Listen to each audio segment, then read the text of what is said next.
I want to bring in senior White House correspondent Gabe Gutierrez, and this is diplomacy from South Florida in a very real way, Gabe, with a lot of different avenues for the president to address, starting, of course, with this meeting with the Israeli leader.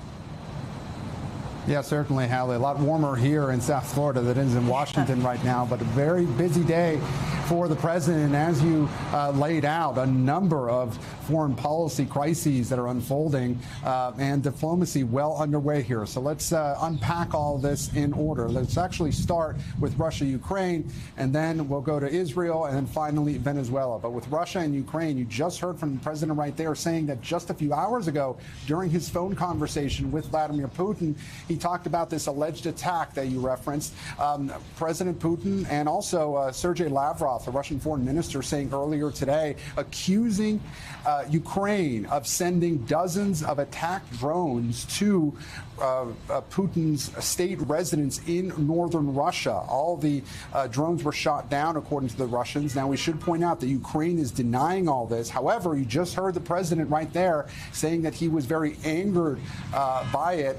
And Russia at this point is saying that it could revise its negotiating position based on this latest development. Now, it has been a dizzying set of developments over the last 24 hours. Hallie, you mentioned Ukrainian President Zelensky here at Mar-a-Lago yesterday and this morning, telling reporters that one of the main sticking points here were those security guarantees. And Zelensky, for the first time, saying that the peace plan that's on the table includes a 15-year security guarantee that the U.S. has agreed to. And Zelensky saying he's now asking President Trump for up to 50 years. President Trump, according to Zelensky, saying he will think about that. Unclear what this latest development about that alleged drone attack means for the future of these negotiations. Switching now to Israel and why Prime Minister Netanyahu is here, talking about the remains of that last hostage that Hamas has yet to return. That clearly a big sticking point before we would be able to move into phase 2 of this ceasefire plan.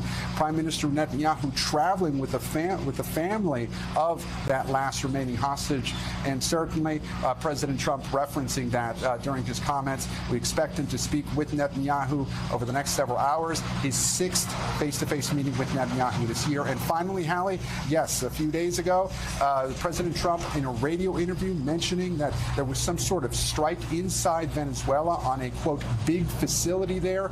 Now it's unclear exactly what the details are of that. The White House has not offered further explanation, but the president asked about that and saying that there was some sort of an explosion in a dock area inside Venezuela. Again, the Venezuelan government has not commented, but that's something that we're trying to find out more details on, exactly the circumstances behind that strike, Hal.